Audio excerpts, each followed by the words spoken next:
네, 지금까지 마태복음 우리가 읽는 가운데 요약을 하면 예수님께서 그리스도 이 땅 가운데 오셔서 하나님 나라를 시작하셨고 그날에 속한 자들이 어떠한 축복을 누리는지 죽어서뿐만이 아니라 당연히 부활해서 누리는 그 축복뿐만 아니라 지금 오늘 내가 하루하루 살아가면서 이 세상에 속한 사람과 다른 마음과 감정들과 축복들을 누리면서 살아간다는 것을 가르쳐 줬습니다.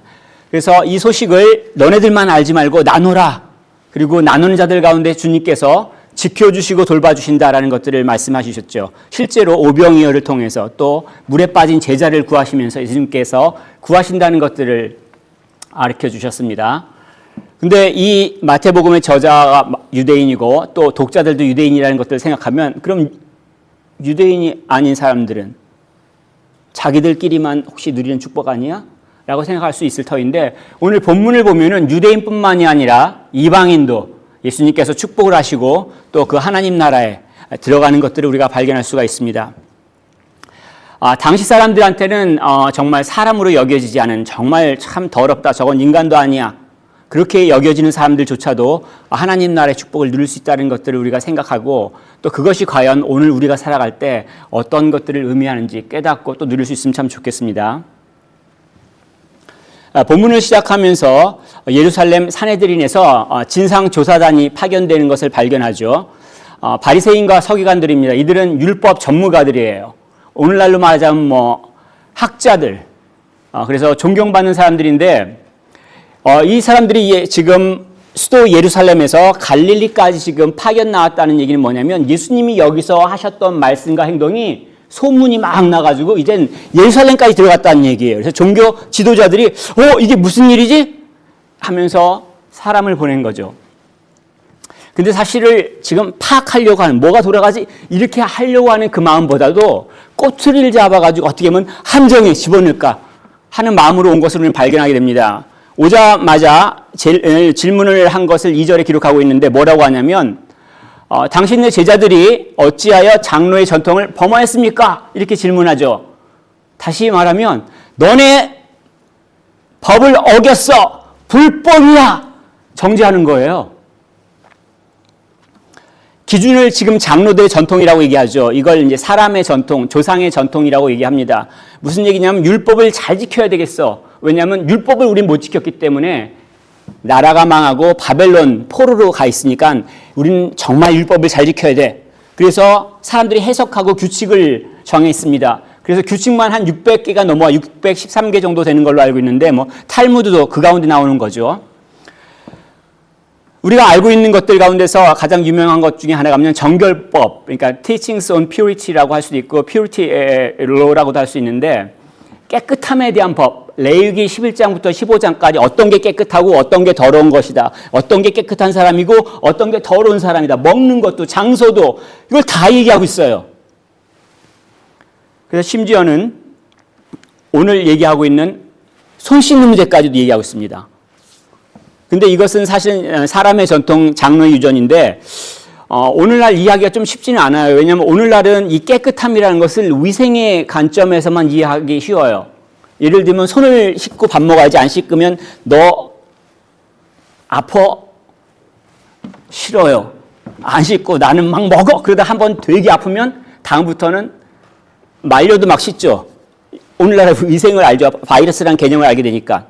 당신은 그런 개념도 있을 수 있지만 이 개념이 아니라 하나님께서 거룩하니까 너희들도 거룩해라. 이 얘기는 그 살아가는 모습뿐만이 아니라 이러한 정결 의식까지 또 포함하는 거예요.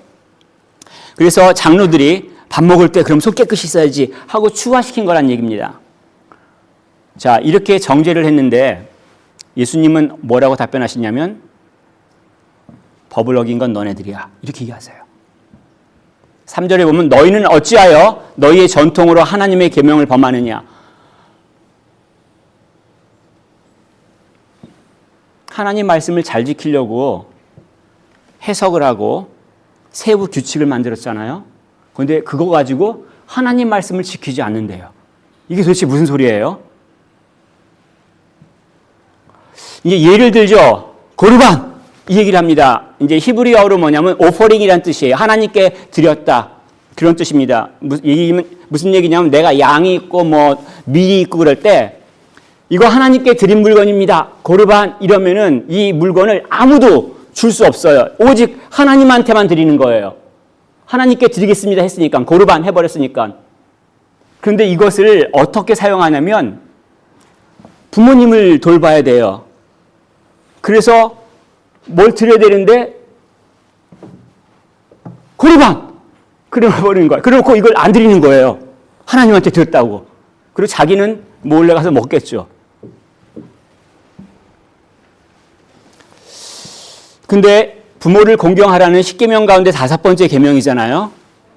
십계명, 하나님의 말씀, 계명이 더 높아요? 아니면 사람이 만든 규칙이, 해석이 더 높아요? 당연히 하나님 말씀이죠. 자기들이 지금 사람의 규칙을 만들어가지고 하나님께서 하신 말씀, 부모를 공경하라는 말씀을 안 지키는 거죠. 사실 우리들은 이런 일들을 종종 합니다. 무슨 얘기냐면 율법의 정신을 사실은 무시해요. 형식을 따라갑니다. 근데 형식은 시대에 따라 변할 수 있잖아요. 이런 사람들은 오늘날 무슨 표현이 있죠. 법을 어기는 건 아니에요. 근데 법을 어기고 있어요. 뭐예요? 너무 정치적이라 대답을 안 하시나 보는데 법기술자라고 하죠. 똑같죠. 법의 정신, 율법의 정신을 훼손하는 거예요. 하나님께서 하신 말씀을 사람의 생각으로. 이것을 외식한다라고 얘기합니다. 겉으로는 문제 없어요. 잘 지키니까. 겉으로는 잘 꾸몄어요. 화장도 예쁘게 하고 옷도 좋은 거 입고 말도 멋있게 해요. 굉장히 멋져요. 근데 속 안에는 사악해요. 악한 의도가 있어요. 막 무덤에서 시체가 썩어서 나는 그 악취가 나는 거예요. 이사야 선지자는 이것을 놓고 뭐라고 했냐면 입술로만 하나님 찾는다 이렇게 얘기하죠. 오늘날 말하면 립 서비스예요. 하나님 얘기는 해요. 뭘 아는 것 같아요.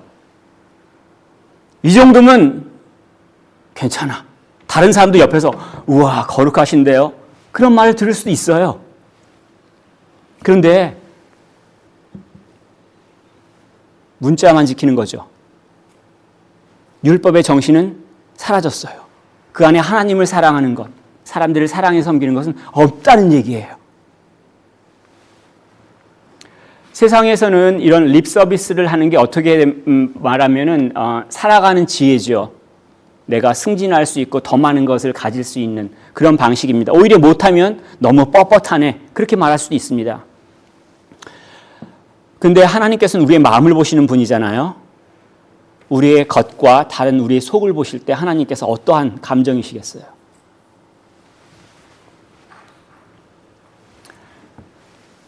이것을 9절에 나를 헛되이 경배하는도다라고 하나님께서 말씀합니다. 이것은 무슨 얘기냐면 예배는 드리고 왔지만 예배의 효과가 없어요. 난 나름대로 종교생활을 했지만 열매가 없어요. 내가 복음을 믿는다고 하지만 내가 복음을 믿은 그 변화가 없어요. 헛되이 경배하는 거죠. 근데 본질적으로 여기서 예수님께서 음식 이야기를 또 하시는데 왜냐하면 정말 더러운 게 무엇인가? 외식이라는 게 정말 왜 문제인가? 그럴 때 우리 문제가 어디서 발생하냐면 우리 마음에 있다고 가르쳐 주시는 거예요. 우리가 막 겉으로 막 사람한테 막 잘난 체하고 그러는 것. 외식하는 것. 그 모든 문제가 어디 있냐면 우리 마음 가운데 있다는 거예요. 11절에 보면 입으로 들어가는 것이 더럽게 하는 것이 아니다라고 얘기했어요. 정결법하고 막 어긋나는 말씀 같잖아요. 근데 마가복음을 보면 좀 더 노골적이에요.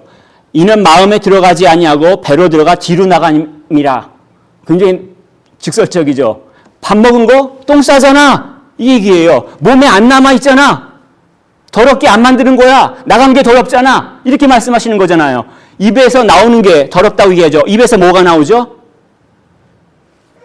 말이죠. 말.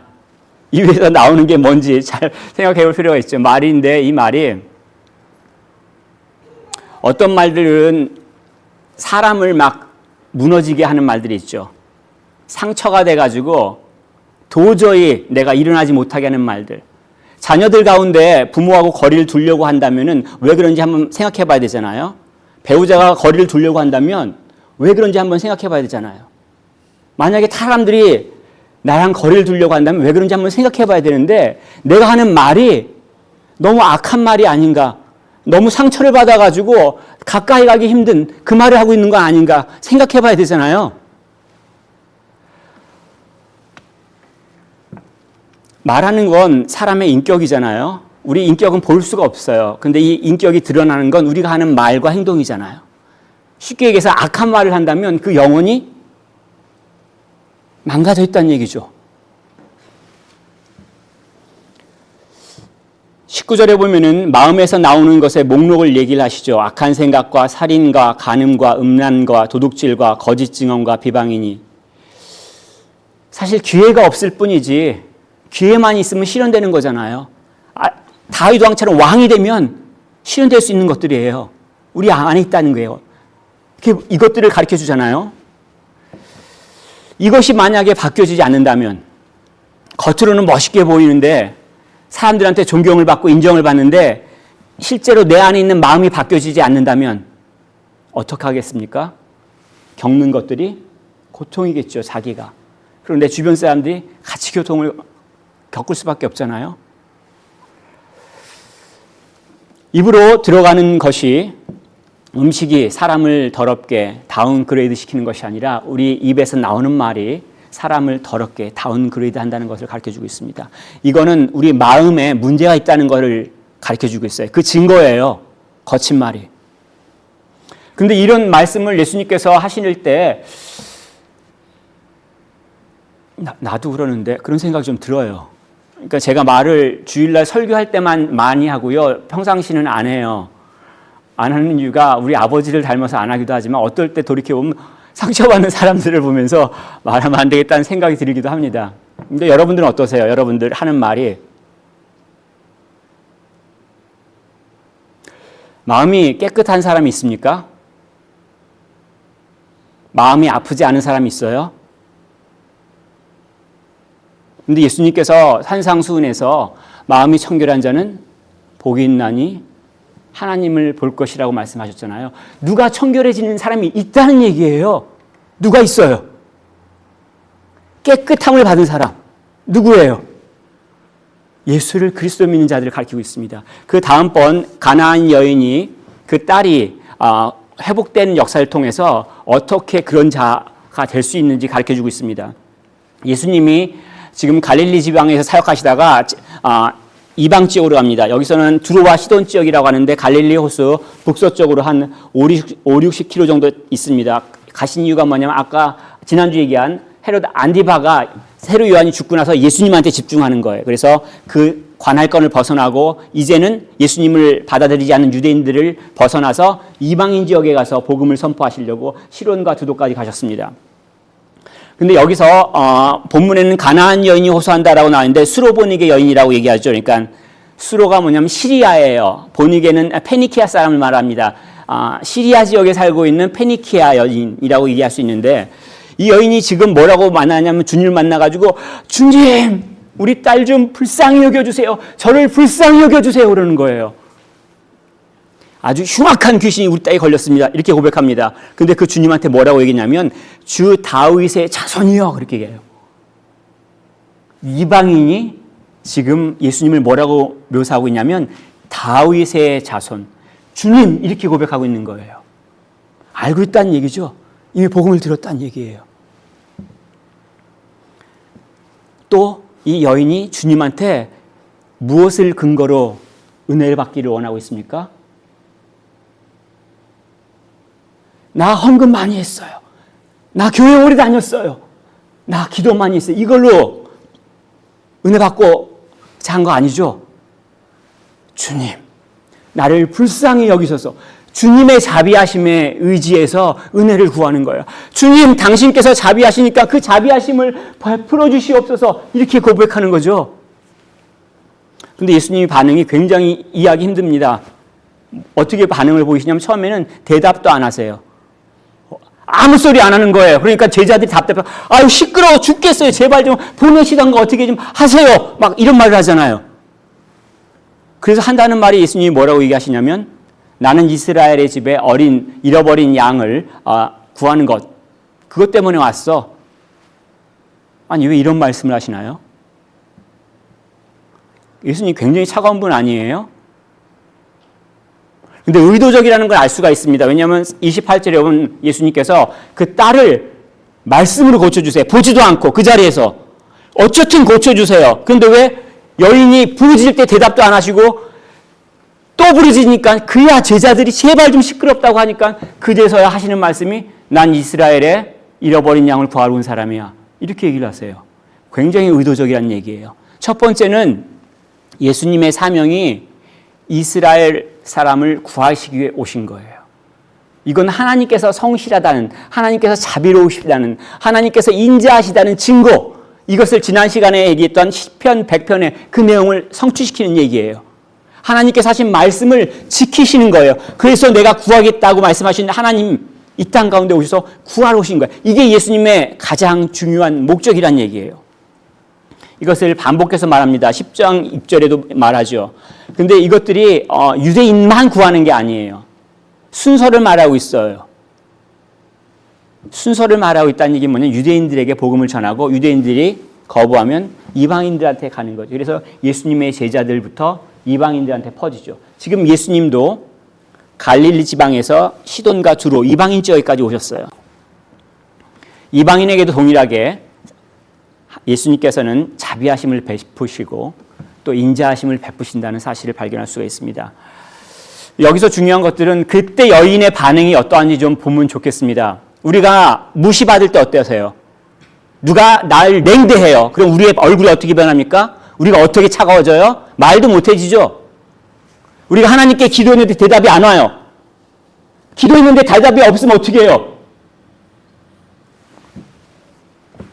근데 25절에 여인이 어떻게 행동했는지 보면 좋겠습니다. 여자가 와서 멀리서 부르짖으니까 대답을 안 해주셔. 그러면 가까이 왔다는 얘기예요. 그리고 어떻게 해요? 무릎 꿇어서 절해요. 완전히 복종을 얘기를 하는 거잖아요. 주여 저를 도우소서. 이게 믿음의 본입니다. 인내하는 것, 그리고 겸손하는 것, 그리고 더욱 간절히 구하는 것.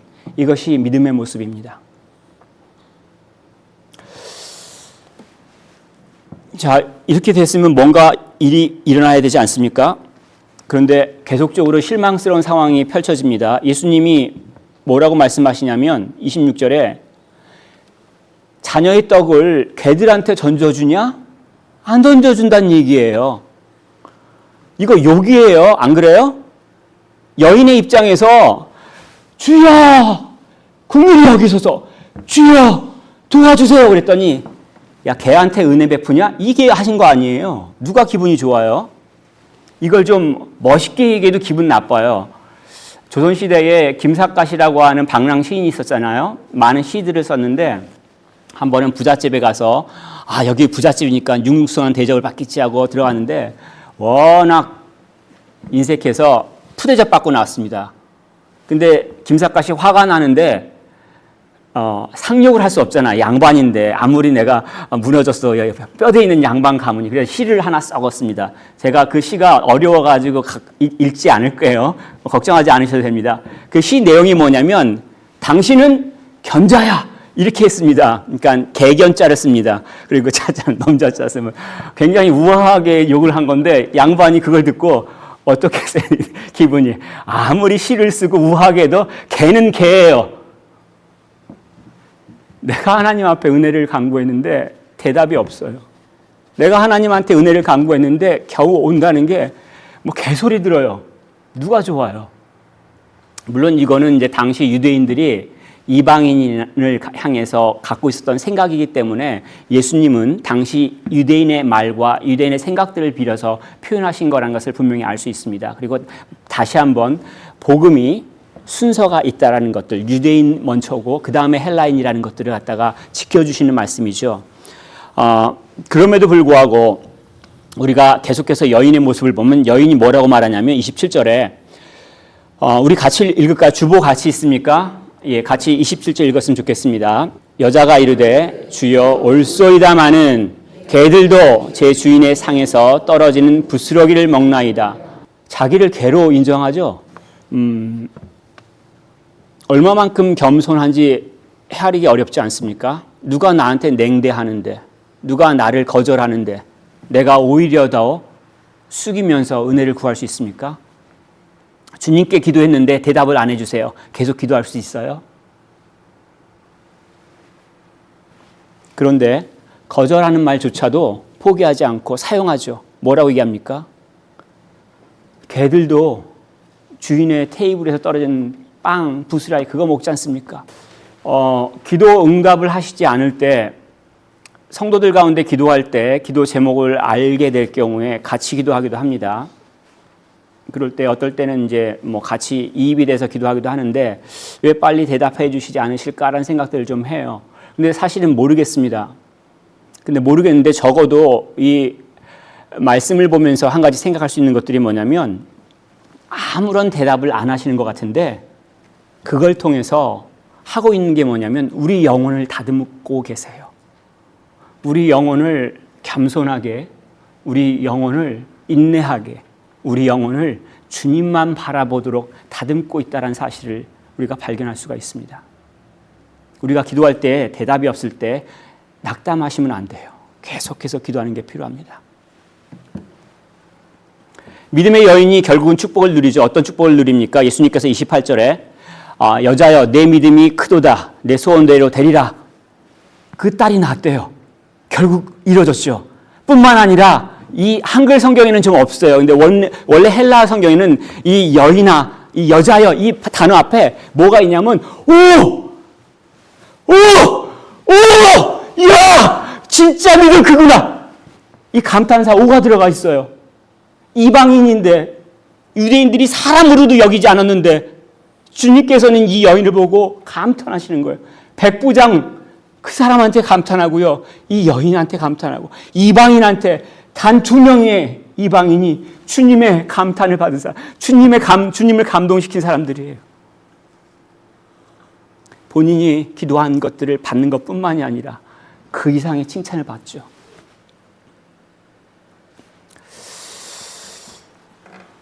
믿음이, 겸손한 믿음이, 인내하는 믿음이 결국 주님을 감동시키고 또 주님의 은혜를 받고 또 주님의 칭찬을 받는 것을 우리는 알 수가 있습니다. 우리가 이러한 은혜를 모두 누릴 수 있기를 축복합니다.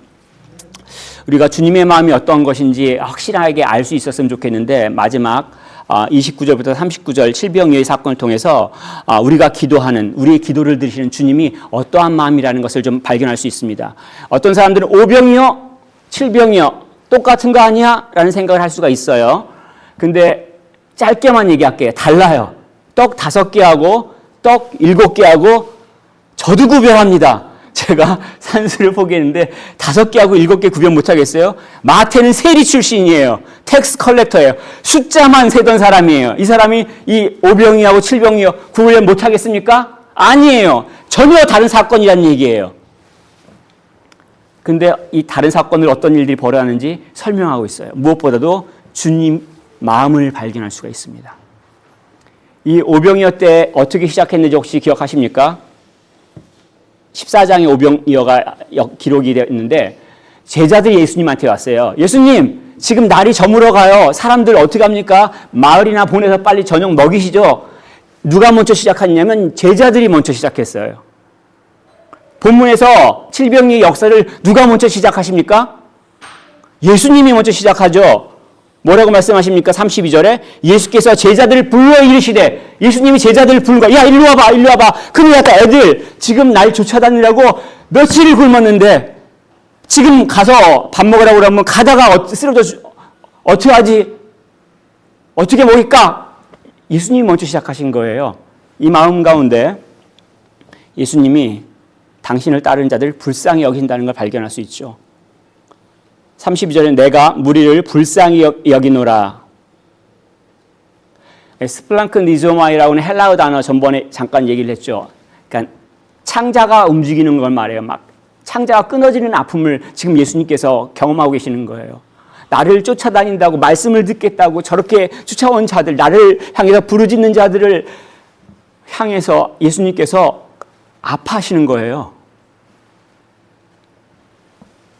제자들은 그럼 이 말씀을 듣고 어떠한 대답을 보였는지 우리가 발견할 수 있습니까? 오병이어 때하고 똑같나요? 어떤 학자들은 똑같다고 얘기합니다. 왜냐하면 33절에 보면 우리가 어떻게 해요? 이렇게 얘기합니다. 그런데 놀랍게도 차이를 말하는 학자가 있어요. 어떤 차이가 있냐면 이때 제자들이 계산하지 않았어요. 오병이어 때는 우리가 돈이 이만큼 있어야지 이 사람들 먹이잖아요. 그런데 여기서는 우리가 어떻게 해요? 그러고 아직 계산을 안 했어요. 믿음은 없긴 해요. 아직 수준은 도달하지 않았어요. 이 정도 수준까지 도달하지 않았는데 아직 이만큼 slowly but surely 변화가 있었던 거죠. 예수님께서 제자들로부터 떡 7개와 작은 생선 2마리를 받으셨어요.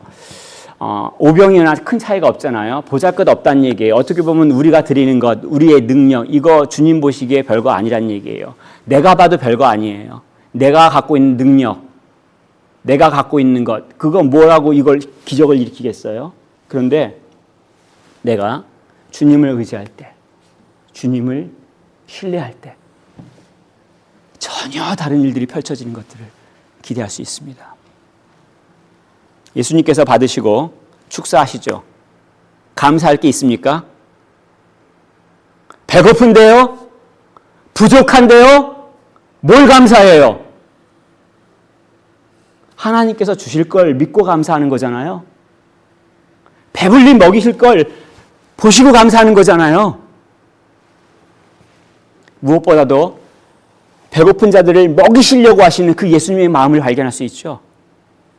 우리가 주님한테 막 부르짖을 때 우리의 형편을 주님께서 아신다는 얘기예요. 같이 기도하셔요, 주님이 지금. 그래서 많은 심령들에게 지금 나눠주고 또 남기까지 했습니다. 7광주리가 남았다고 기록에 남아 있습니다. 37절에 보면 오병이어 때 혹시 얼마큼 남았는지 기억하시는 분 있습니까? 예, 12바구니. 지금 얼마큼 남았습니까? 7광주리. 영어로는 바스켓인데 한국말로는 딱 차이를 뒀어요. 왜냐하면 이 헬라어가 틀려요. 헬라어가 코피노스라고 하는 단어는 바구니를 썼어요. 이건 버드나무 가지로만 조그만 거예요. 그래서 유대인들이 여행 다닐 때 이방인 지역 가서 더러운 음식을 먹기 싫은 거예요. 그래서 자기들이 준비해가지고 도시락을 싸가지고 다니는 조그만 가방을 말합니다.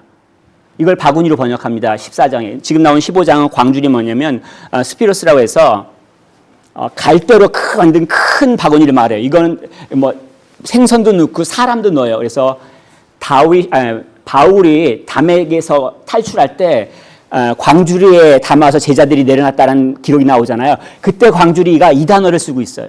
얼마큼 남았다는 얘기예요? 많이. 바구니하고 광주리 비교할 수 없잖아요. 많이. 근데 주로 이러한 큰 광주리를 누가 쓰냐면 유대인들이 아니라 바로 이방인들이 많이 써요. 그리고 지금 이 지역이 어느 지역이에요? 데가볼리 지역으로 오셔서 갈릴리 호수예요. 유대인 지역인 이 갈릴리 서쪽이 아니라 갈릴리 동쪽 지역에서 일어나고 있다는 얘기예요. 거기에 4,000명들이 누구겠어요? 이방인들이라는 얘기예요.